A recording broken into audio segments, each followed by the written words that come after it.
Hello दोस्तों। आज के इस वीडियो पर हम लोग पढ़ने जा रहे हैं राष्ट्रपति। तो पिछले वीडियो पर आप लोगों ने देखा होगा, हम लोगों ने हाई कोर्ट तक कंप्लीट कर दिया था। अब आज यहाँ पर हम लोग स्टार्ट कर रहे हैं राष्ट्रपति और बहुत ही अच्छे से जितनी भी क्वेश्चन बन सकते हैं यहाँ से हम लोग कवर करेंगे और ऑलमोस्ट यहाँ पर हम लोग सारी चीज़ें देख लेंगे।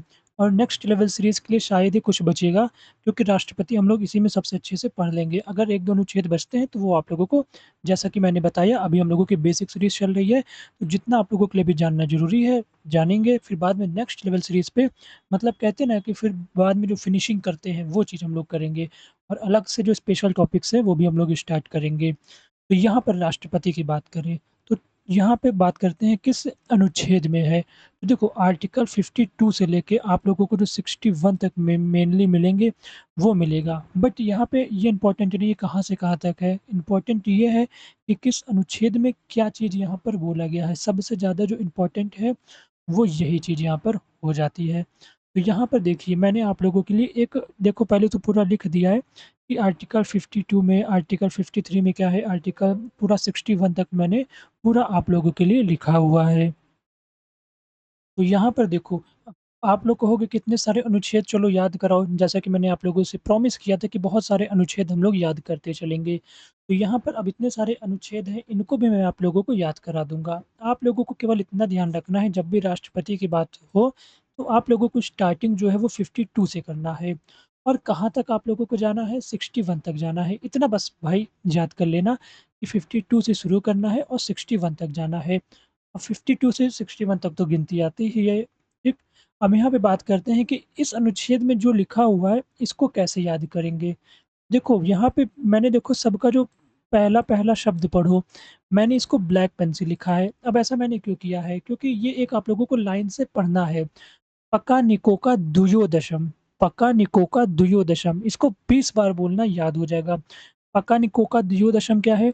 पका, देखो का, नि, को, का, दु, यो, द, श, म। पक्कानिकों का द्वयोदशम। अब यहाँ पर आप लोगों को ये जब लाइन ऐसे याद रहेगी, तो अब उसमें फिर आगे फ़िल करना है कि किसमें क्या है। बाकी चीज़ें आप लोग पढ़ लोगे अच्छे से इसमें, तो फिर आप लोगों को पता चल जाएगा कि हाँ, ये शब्द आ गया है, तो इसके बाद ये जोड़ना रहेगा। तो यहाँ पे देखो, बस एक चीज़ आप लोगों को ध्यान रखना है। जैसे देखो, यहाँ पे जो का है 2 बार आ रहा है, एक बार ये है, एक बार ये है। ऐसे हम लोग उपराष्ट्रपति जब पढ़ेंगे, तो वहाँ भी आप लोगों को मैं बताऊँगा, उसकी भी एक ऐसे यहाँ पे हम लोग लाइन से एक ट्रिक बनाएँगे, तो वहाँ पे भी उसका निकास सनी होगा। क्या होगा? उसका निकास सनी। तो वहाँ भी देखेंगे कि का 2 बार आएगा, यहाँ भी देखिए का 2 बार आ रहा है, यहाँ उपराष्ट्रपति में भी जब मैं बताऊँगा, वहाँ भी का 2 बार आएगा। तो इतना ध्यान रखना, जब दूसरा का बोलूँगा, इसका मतलब कार्यकाल होगा, ठीक है? अब वो चाहे आप लोगों का राष्ट्रपति हो, चाहे उपराष्ट्रपति हो, दूसरा जो का होगा, वो यहाँ पर कार्यकाल होगा। जैसे यहाँ पे देखो, ये दूसरा का है, तो यहाँ पर कार्यकाल आप लोगों का बन रहा है। तो अब चलिए हम लोग इसके अंदर चीज़ें पढ़ते हैं, कि यहाँ पर आखिर ये चीज़ें हैं क्या, क्या आप लोगों से कहना चाहते हैं। तो ये चीज़ हम लोग अब आगे पढ़ते हैं। राष्ट्रपति बहुत ही अच्छे से हम लोग पढ़ेंगे, क्योंकि काफ़ी इम्पोर्टेंट यहाँ पे टॉपिक हम लोगों का ये वाला बन जाता है। आर्टिकल 52 की बात करें, तो आर्टिकल 52 में राष्ट्रपति के पद का उल्लेख है, ठीक? जैसे पूछेगा कि भाई राष्ट्रपति का पद किस अनुच्छेद में लिखा हुआ है, तो आप लोगों को 52 बोलना है। फिर पूछेगा कि किस आर्टिकल में कार्यपालिका का प्रमुख राष्ट्रपति को बोला गया है, या किस अनुच्छेद के अनुसार कार्यपालिका का जो प्रमुख होगा वो राष्ट्रपति होगा, तो अनुच्छेद 53 के अनुसार। अनुच्छेद 54 में क्या है? देखो, नि से निर्वाचन याद रखना, लेकिन मेनली जो होता है वो निर्वाचक मंडल है। अब आप लोग कहोगे कि निर्वाचक मंडल क्या होता है? देखो, राष्ट्रपति में हम लोग वोट नहीं देते हैं, तो कौन लोग वोट देता है? संसद और विधानसभा के जो निर्वाचित सदस्य हैं, वो वोट देते हैं। मतलब ये पूरा एक मंडल है, जब मतलब इन्हीं लोगों के पास एक शक्ति है, जो लोग उनको राष्ट्रपति के लिए वोटिंग करेंगे। तो इसी को क्या बोलते हैं? पूरा निर्वाचक मंडल। निर्वाचक मंडल में कौन-कौन है? संसद और विधानसभा के निर्वाचित सदस्य। देखो, ये बहुत इम्पोर्टेंट चीज़ है, निर्वाचित सदस्य, क्योंकि क्या होता है संसद में, जैसे राज्यसभा में 12 मनोनीत सदस्य होते हैं। अब निर्वाचित मतलब होता है जिनका चुनाव हुआ है। निर्वाचित का मतलब क्या हो गया है? जिनका चुनाव हो गया, वो चुनाव जीत कर आए हैं। और मनोनीत क्या होता है? जिनको ऐसे ही राष्ट्रपति ने क्या कर दिया है, अपॉइंट कर दिया कि आप आइए यहाँ बैठिए, सभा की शोभा बढ़ाइए। तो वो लोग वोट नहीं दे सकते हैं। तो निर्वाचित का मतलब आप लोगों ने समझा, मनोनयन का मतलब जो मैंने बताया, उनको क्या बोलते हैं हम लोग यहाँ पे? तो ये वाला आपका निर्वाचित सदस्य हो गया है। जिनका भी चुनाव होकर आएँगे वो निर्वाचित सदस्य हैं और बाकी जो बचते हैं वो मनोनीत सदस्य होते हैं। तो यहाँ पे ये होता है आर्टिकल 52 में निर्वाचक मंडल। अब यहाँ पे 55 में याद रखना है कोटा। कोटा क्या है? मतलब जो राष्ट्रपति का यहाँ पे जो चुनाव होता है उससे रिलेटेड है। मेनली यहाँ पे चुनाव आप लोगों को याद रखना है। चुनाव की प्रक्रिया यहाँ पे किस देश से ली गई है? तो आयरलैंड से ली गई है। अब देखो राष्ट्रपति का चुनाव हम लोग बहुत ही आसान भाषा में यहाँ पे यूँ पढ़ लेंगे। तो राष्ट्रपति अब देखो कोई भी ऐसे मुँह उठा के चुनाव नहीं लड़ सकता है। जो भी आएँगे खड़े होंगे जैसे कोई पार्टी अपना वहाँ पे राष्ट्रपति पद के लिए किसी को खड़ा कर रही है, तो यहाँ पे क्या होगा, ऐसे कोई नहीं आएगा। जैसे वहाँ पे क्या होगा, लोकसभा से 50 प्रस्तावक और राज्यसभा से 50 यहाँ पे प्रस्तावक होंगे। मतलब क्या है, प्रस्तावक अनुमोदक क्या हो गया? अब जैसे देखो, मान लो कि जैसे नरेंद्र मोदी हैं, वो अपनी किसी सदस्य को यहाँ पे राष्ट्रपति पद के लिए लाना चाहते हैं। तो जब वो लोकसभा में उस पद को वहाँ पे मतलब लाएँगे, बताएँगे, तो ये जो लोकसभा है, यहाँ पे मिनिमम 50 लोग हों, मिनिमम 50 लोग ऐसे हों जो कि उस आदमी को बोले हाँ भाई सिग्नेचर कर देते हैं कि हाँ भाई इनको हमें राष्ट्रपति के लिए चाहिए।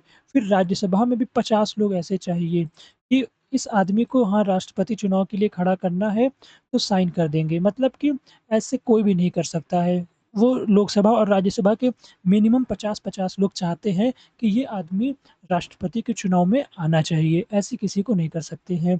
अब देखो कैसे होता है जो चुनाव की प्रक्रिया है अप्रत्यक्ष विधि से होता है। देखो हम लोग क्या करते हैं, हम लोग वोट करते हैं अपने जैसे जो भी सांसद हो गए उनको वोट करते हैं। अब ये सांसद जाते हैं राष्ट्रपति को वोट करते हैं। तो अगर देखा जाए तो इनडायरेक्टली हम लोगों का वोट पड़ रहा है कि नहीं पड़ रहा है और डायरेक्टली पड़ रहा है, नहीं पड़ रहा है। तो यही को बोलते हैं अप्रत्यक्ष विधि। मतलब जैसे यूपी की पूरी जनता ने बहुत सारे सांसद यहाँ पर भेज दिए। अब ये सांसद अलग-अलग जो आए हैं एरिया से, ये क्या करेंगे, ये राष्ट्रपति को वोट देंगे, तो इनडायरेक्टली यहाँ पे हो रहा है, तो ये अप्रत्यक्ष विधि हो गई। एकल संक्रमणीय मत की अनुपातिक विधि द्वारा होता है। देखो यहाँ पे क्या होता है, जैसे कोई बड़ा स्टेट हो गया, जैसे मान लो यूपी हो गया, अब ये बड़ा स्टेट है, तो यहाँ के जो लोग वोट करेंगे, उनकी वैल्यू वोट की थोड़ी ज़्यादा रहेगी। अब हम लोग जब वोट की वैल्यू कैसे रहेगी, क्या उसका फ़ॉर्मूला होता है, ये इतना इम्पोर्टेंट तो है नहीं, कहीं आता नहीं है, बट हम लोग इसको नेक्स्ट लेवल सीरीज़ में देखेंगे। लेकिन मैंने बताया नेक्स्ट लेवल सीरीज़ में कुछ चीज़ें ऐसी भी रहेंगी, जो कि मतलब स्किप करने वाली हैं। अब वो सब मैं यहाँ पे आप लोगों को बताऊँ तो मज़ा नहीं आएगा क्योंकि अभी हम लोग यहाँ पे फालतू का टाइम नहीं बर्बाद करना, मेन चीज़ पढ़ना है जिससे बिल्कुल क्वेश्चन एग्ज़ाम में फँसे और यूँ आप लोग कर दो। तो जैसे यूपी हो गया, अब कोई सिक्किम का राज्य सिक्किम हो गया, अब वहाँ से कोई वोट करेगा तो उसकी वैल्यू कम होगी, इसके वोट की वैल्यू ज़्यादा होगी। जैसे आप 1 वोट दोगे, मैं 1 वोट दूँगा तो दोनों की वैल्यू 1 और 1 2 होगी। लेकिन अगर बहुत बड़े राज्य से हैं तो हो सकता है मेरी वोट की वैल्यू 3 हो जाए, तो ऐसे होता है।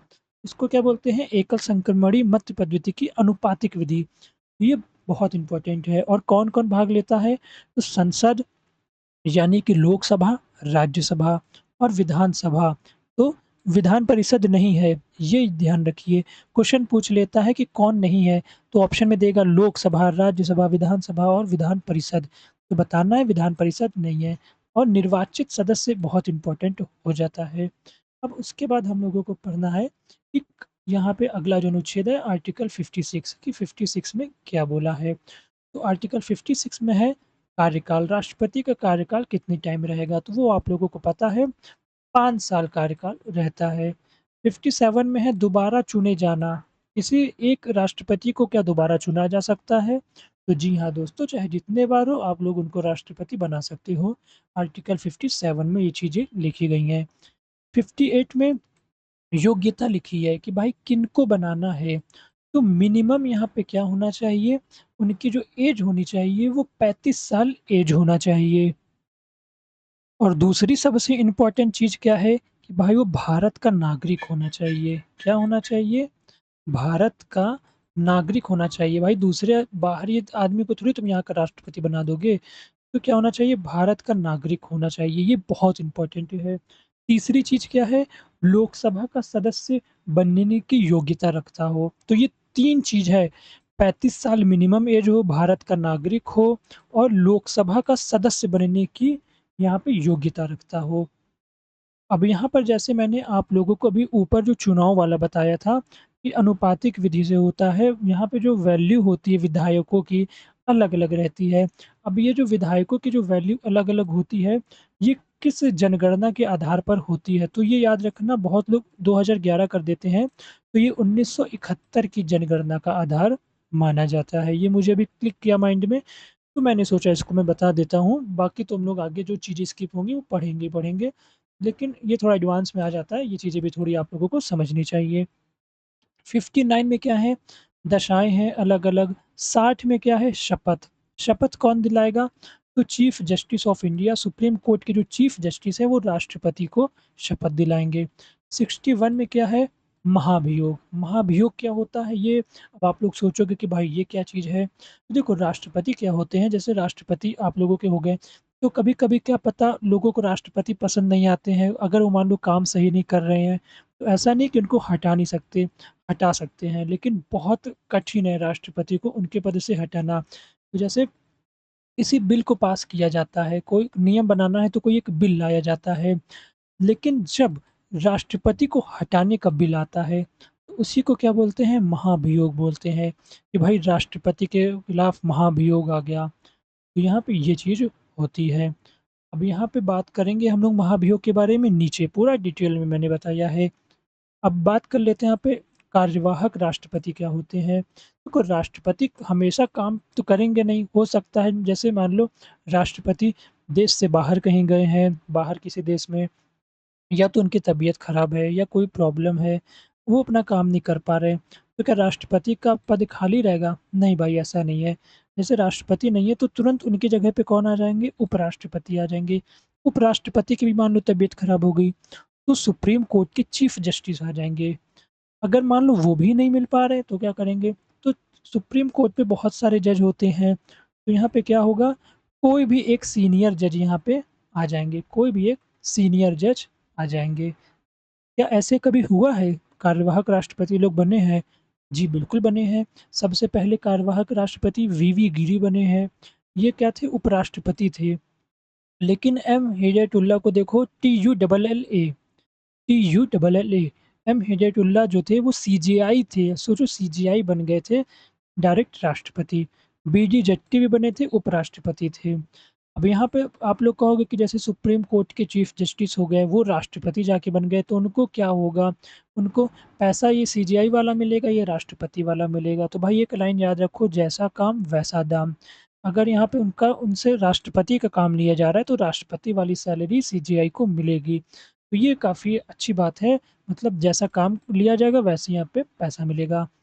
अब बहुत इम्पोर्टेंट मोस्ट इम्पोर्टेंट चीज़ है वीटो पावर, राष्ट्रपति के पास वीटो पावर है। वीटो पावर क्या होता है? ये देखिए, राष्ट्रपति के पास टोटल यहाँ पर 3 वीटो पावर है। तीनों क्या हैं? पहली है पूर्ण निषेध, आत्यंतिक वीटो या तो एब्सोल्यूट वीटो। ये अलग-अलग नाम है जो कि एग्ज़ाम में आ जाते हैं। इंग्लिश वाला अगर आप लोग ध्यान रखोगे तो सही रहेगा, क्योंकि यहाँ पे ये भी याद कर सकते हो, वैसे कोई दिक्कत नहीं है, लेकिन फिर इसकी यहाँ पे मेन इंग्लिश यही रहेगी। बट एक बार तीनों पे निगाहें मार लेना, सही रहेगा। दूसरा है यहाँ पे निलंबित वीटो या तो सस्पेंडेड वीटो, इंग्लिश वर्ज़न इसका। तीसरा है पॉकेट वीटो, जेब विशेषाधिकार, इसको पॉकेट वीटो याद रखो, ये अच्छा नाम है। तो देखो ये तीनों में होता क्या है?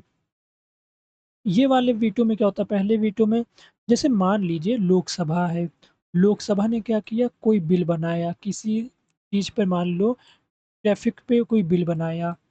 अब लोकसभा के बाद क्या होता है? ये जाता है फिर राज्यसभा, जैसे लोकसभा से साइन वाइन होके पारित हो गया, फिर ये जाएगा राज्यसभा के पास। अब राज्यसभा में ने इसको पारित कर दिया, जब दोनों जगह से पारित होगा तो राष्ट्रपति के पास जाएगा। लेकिन राष्ट्रपति को लगता है कि यहाँ पे इस बिल में ना ये पॉइंट गलत है, कुछ दिक्कत है, तो वो क्या करेंगे? मना कर देंगे कि भाई मैं साइन नहीं करूँगा। वो साइन करेंगे तो पारित हो जाएगा, नियम बन जाएगा। या तो है वो डायरेक्ट मना कर दें, डायरेक्ट मना करेंगे तो क्या होगा? इसको बोलेंगे पूर्ण निषेध, आत्यंतिक वीटो या तो एब्सोल्यूट वीटो, ये अलग-अलग नाम है। तो एब्सोल्यूट से आप लोग इसको कनेक्ट कर सकते हो कि बिल्कुल मना कर देना, भाई मैं तो साइन करूँगा ही नहीं। लेकिन कभी-कभी क्या होता है जैसे मान लो कुछ थोड़ी छोटी गलती होती है। अब यहाँ पे राष्ट्रपति कहते हैं कि अगर ये चीज़ ना हो, तो मैं इसको पारित कर दूँगा। तो इसको क्या बोलते हैं सस्पेंडेड वीटो मतलब कि राष्ट्रपति ने वाले बिल को सस्पेंड कर दिया है। इसका मतलब उनका कहना है कि पुनर्विचार के लिए संसद में भेजते हैं। मतलब ये कहते हैं एक बार फिर से ले जाओ लोकसभा में, ये वाला पॉइंट कट कर दो जो वो उनको अच्छा नहीं लगा है, फिर यहाँ पारित करा लो, यहाँ पारित करा लो, फिर वो पारित कर देंगे। तो सस्पेंडेड वीटो में क्या होता है, पुनर्विचार के लिए भेजते हैं। ये तो चलो ठीक है, दोनों पता चल जाता है, डायरेक्ट मना कर दिया, पुनर्विचार के लिए भेज देंगे। लेकिन पॉकेट वीटो उससे भी ज़्यादा खतरनाक हो जाता है। अब जैसे यहाँ पे पॉकेट वीटो का नाम ही आप लोग समझ में आ रहे होंगे कि पॉकेट में रख लिया। मतलब करते क्या है, ना तो मना करेंगे, ना पुनर्विचार के लिए भेजेंगे।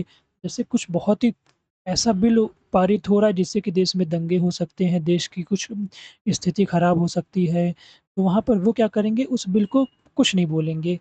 सीधे उठाएँगे टेबल में कहीं किनारे अपने जेब में रख लेंगे समझ लो ऐसे। मतलब कुछ करेंगे नहीं, ना मना करेंगे, कह देंगे हाँ, देखे नहीं, अभी देखे नहीं ऐसे मतलब टाल-मटोल करना शुरू हो जाएँगे। तो यहाँ पे है क्या, ना मना करें, ना पुनर्विचार के लिए भेजें। इसको बोलते हैं पॉकेट वीटो और ये तीनों बहुत इम्पोर्टेंट पावर होती हैं। क्या इस पॉकेट वीटो का प्रयोग कभी हुआ है? जी हाँ, दोस्तों बिल्कुल हुआ है। सबसे पहला प्रयोग इसको कब किया गया था? तो डाकघर विधेयक में किया गया था। किसने किया था? तो राष्ट्रपति कौन थे? ज्ञानी जैन सिंह थे। इन्होंने किया था। ज्ञानी जैन सिंह ने किया था। कब किया था? तो 1986 में। इस टाइम प्रधानमंत्री कौन थे? आप लोगों को पता है? इस टाइम प्रधानमंत्री थे राजीव गांधी जी। तो यहाँ पर इनके समय पे डाकघर विधेयक को राष्ट्रपति जी ने क्या कर दिया था? पॉकेट वीटो लगाकर कैंसल कर दिया था। लेकिन यहाँ पर जो सबसे ज़्यादा प्रयोग होने वाला है, वो आप लोगों का ये जो सेकंड वाला है, निलंबित वीटो, सस्पेंडेड वीटो, ये सबसे ज़्यादा इस्तेमाल होता है। कोई चीज़ खराब लगती है, तो उसको ठीक करा के दोबारा पारित करवा दिया जाता है।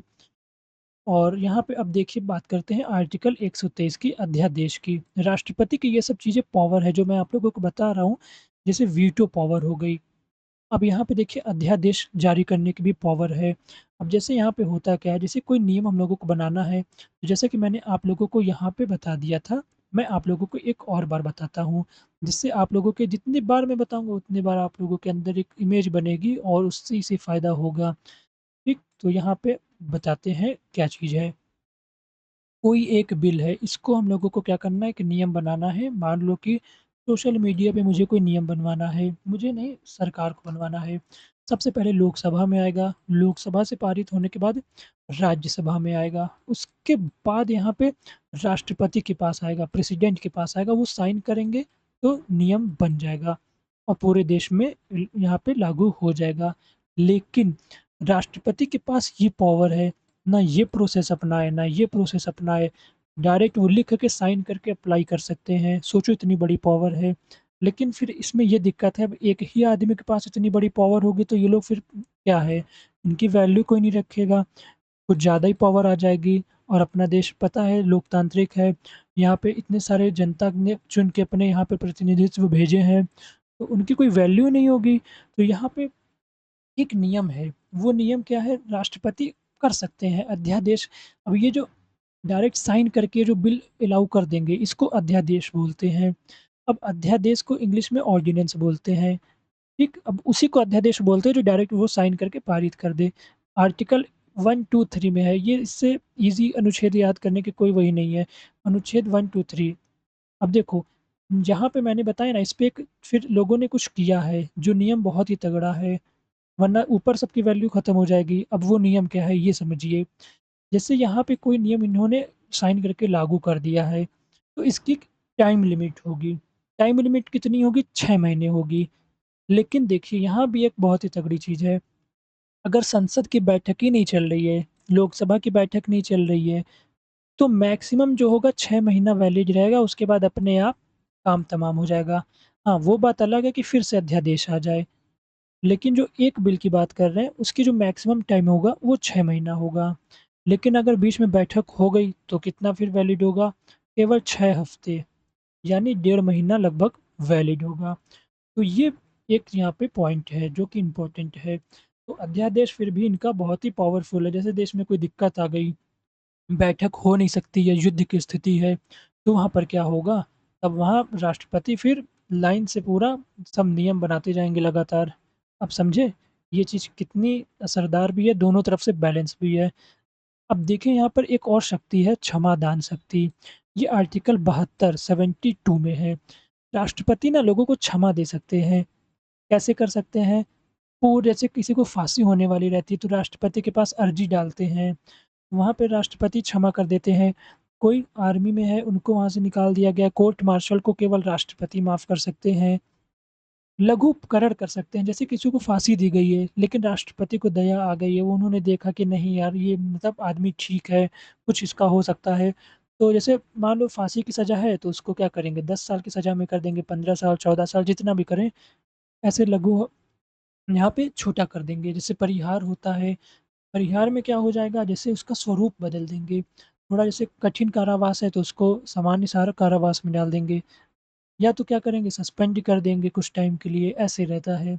लेकिन ये केवल अपने से कर देंगे ऐसा नहीं है। मतलब हाई कोर्ट ने फैसला सुनाया, सुप्रीम कोर्ट ने फैसला सुनाया और एक आदमी अपने से सबका फैसला पलट दे, ऐसा नहीं है। मंत्रिपरिषद की सलाह पर मंत्रिपरिषद हम लोगों ने पढ़ा था शुरू में आर्टिकल 74 में, तो वहाँ क्या था? वो सब आप लोगों को याद होगा, नहीं हुआ तो वाली क्लास देखो कौन-कौन रहता है कैबिनेट मंत्री, राज्य मंत्री, स्वतंत्र प्रभार मंत्री। तो ये सब जब रहेंगे, इनकी सलाह जब मंत्रिपरिषद एक सलाह दे देगी, लिख के दे देगी कि हाँ भाई इनकी सज़ा माफ़ कर दीजिए, तब राष्ट्रपति करेंगे। अब बहुत हो गया राष्ट्रपति की पावर, अब भाई इनको हटाना भी सीखा जाए। हटाएँगे कैसे? बताएँ ना महाभियोग ले आइए, महाभियोग लाइए, पारित कराइए और उनको हटा दीजिए। हटाना बहुत कठिन है राष्ट्रपति को।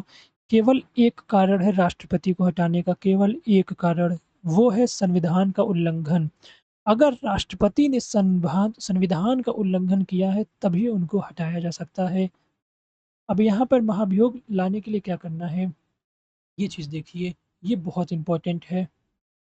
जैसे मान लीजिए लोकसभा हो गई, उनको राष्ट्रपति से बार-बार दिक्कत हो रही है, क्या नियम बना रहे हैं, पारित नहीं कर रहे हैं, संविधान का उल्लंघन कर रहे हैं, ऐसी-ऐसी चीज़ें हैं। तो लोकसभा तय कर ली है कि इनको हटाना है। ऐसे नहीं कि बिल ला के पारित कर दोगे। मिनिमम 1/4 लोकसभा के लोग साइन करें, वहाँ भाई साइन करके करें कि हाँ, अब बिल लाया जाए, तभी बिल आएगा। मतलब देख रहे हो उनको हटाने वाले बिल में भी 1/4 25% लोगों की मिनिमम साइन चाहिए। अगर लोकसभा में आ रहा है तो लोकसभा में 1/4 चाहिए या तो राज्यसभा खुश नहीं है, तो राज्यसभा भी ला सकती है। तो राज्यसभा में भी 1/4 यहाँ पर आप लोगों को साइन चाहिए रहेंगे वहाँ के। अब इसके बाद क्या होता है जैसे लोकसभा ने लाया है, तो लोकसभा जाँच नहीं करेगा, राज्यसभा जाँच करेगा। अगर राज्यसभा में नहीं आया है, तो राज्यसभा जाँच नहीं करेगा तब लोकसभा जाँच करेगा। अब जैसे मान लो 1/4 साइन मिल गया लोकसभा से, अब राज्यसभा जाँच करने जा रहा है, तो फिर राष्ट्रपति को क्या होगा कारण बताओ नोटिस जारी किया जाएगा। जैसे कोई ना कोई तो इल्ज़ाम लगेंगे, तो उसमें पूछा जाएगा कि भाई आपने ऐसा क्यों किया? कारण बताइए। अब राष्ट्रपति के पास रहते हैं 14 दिन। इन 14 दिन में या तो वो खुद आएँ या तो अपने किसी प्रतिनिधित्व को भेज दें और बता दें कि भाई ऐसा रीज़न था। अगर रीज़न गलत निकला, रीज़न सही नहीं निकला, रीज़न बताने आए ही नहीं, मतलब ये सारी चीज़ें इशारा कर रही हैं कि मतलब हाँ, वो गलत हैं और उसका जो कारण निकला है मतलब जो फिर जाँच से पता चला हाँ भाई, राष्ट्रपति ने संविधान का उल्लंघन तो किया है। इसके बाद राष्ट्रपति को हटा देंगे। लेकिन अभी भी नहीं हटा सकते हैं, कैसे हटाएँगे? अब आपको फिर जब सब सिद्ध हो चुका है कि हाँ भाई राष्ट्रपति ने संविधान का उल्लंघन किया है, फिर अब इस बिल को लोकसभा में 2/3 बहुमत से, राज्यसभा में 2/3 बहुमत से पारित किया जाएगा और जब ये प्रोसेस हो जाएगा तब राष्ट्रपति को हटा देंगे। तो यहाँ पे देख रहे हो मतलब राष्ट्रपति को हटाना कितना कठिन है। जब सारी चीज़ें सिद्ध हो जाएँगी फिर 2/3 लोकसभा, 2/3 राज्यसभा बहुमत ज़रूरी है। उसके बाद है यहाँ पर देखो, मैंने आप लोगों को 124 में 1 बताया था जो कि कॉलेजियम व्यवस्था तक का था, जो कि सुप्रीम कोर्ट से रिलेटेड था, मैंने आप लोगों को वहाँ बता दिया था। लेकिन वहाँ मैंने सुप्रीम कोर्ट के जज को हटाना नहीं बताया था। आर्टिकल 124 का जो क्लॉज़ 4 है, वो भी यहाँ पे क्या कहता है जज को हटाने की प्रक्रिया है। जैसे यहाँ पे हम लोगों ने राष्ट्रपति को हटाया है, वैसे यहाँ पे जज को हटाते हैं। इनका कारण क्या होना चाहिए? या तो दुर्व्यवहार हो अच्छा व्यवहार ना हुआ हो या तो अक्षमता है, मतलब क्षमता ही नहीं है उनके अंदर इस पद में बने रहने की। तो यहाँ पे सब प्रोसेस वही रहता है, बस लास्ट में जब जज को हटाते हैं तो लास्ट में क्या होता है, राष्ट्रपति के पास साइन होने को चले जाता है। अब यहाँ पे इसलिए नहीं जाता क्योंकि उनको खुद को ही हटाया जा रहा है। यहाँ पे ठीक, ये वाला हम लोगों का राष्ट्रपति का जो पूरा टॉपिक था कंप्लीट हो गया है। अब हम लोगों का जो अगला टॉपिक रहेगा वो हम लोगों का महान्यायवादी और महाधिवक्ता रहने वाला है। तो यहाँ पे आज हम लोगों ने काफ़ी अच्छे से बहुत सारे अनुच्छेद रटे। ये पूरा अनुच्छेद हम लोगों ने बहुत ही अच्छे से रटा है। पकानिको का द्वयोदशम बहुत ही अच्छे से आप लोगों को याद रहेगा और आप लोगों को 123 अनुच्छेद तो कभी जीवन में भूलेगा ही नहीं। क्षमादान शक्ति याद रखना आर्टिकल 72 में है, ये वाला आप लोगों को याद रखना है। क्षमादान शक्ति, ठीक, अब यहाँ पे इसकी भी एक ट्रिक बनती है लेकिन ट्रिक से अच्छा इसको याद कर लो। जैसे मैं आप लोगों को ट्रिक बता देता हूँ, जैसे यहाँ क्या लिखा है 7-2 72। अब यहाँ पे मान लो कि एक आदमी जिसको फांसी होने वाली है, ठीक? अब वो राष्ट्रपति के पास आके कह रहा है, "सर प्लीज़ फांसी को छुड़ माफ़ करवा दीजिए, भले कुछ जेल मिल जाए, 15-20 साल झेल लेंगे, लेकिन कुछ तो करिए।" तो अपने मन में क्या मनाता रहता है कि राष्ट्रपति अगर साथ दे दे, तो ठीक हो जाएगा। तो अपने मन में क्या बोल रहा है, "साथ दो, साथ दो।" राष्ट्रपति से मतलब क्या सोच रहा है कि राष्ट्रपति साथ दे दें उनका। साथ दो ऐसे एक क्रिमिनल सोच रहा है साथ दो, साथ दो। तो इस साथ को हमने क्या बोलेंगे? 7 बोलेंगे। तो 7 का मतलब 7 हो गया और 2 का मतलब 2 हो गया, 72 हो गया। क्षमादान शक्ति। हालाँकि 72 ऐसे ही याद हो जाएगा, बस 7-2 समझ लो, 7 को 7 समझ लो। तो ये सारी चीज़ें हो गई, एक बार वीडियो कंप्लीट फिर से देख लेना, रिवीज़न कर लेना। पीडीएफ चाहिए होगा तो कमेंट कर देना। टेलीग्राम चैनल अगर आप लोगों ने अभी तक जॉइन नहीं किया है तो पता नहीं यार आप लोग क्या कर रहे हो। वैसे मैंने भी डिस्क्रिप्शन बॉक्स में दी, मैं नहीं देता हूँ ज़्यादा। हर्ष का प्रयास नाम से है, टेलीग्राम पे भी मैं अपना लिंक दे दूँगा। वहाँ पे जाके आप लोग टेलीग्राम जॉइन कर लेना। बाकी कोई भी कन्फ्यूजन हो कमेंट कर देना, वहाँ पर रिप्लाई मिल जाएगा। वीडियो देखने के लिए बहुत-बहुत धन्यवाद।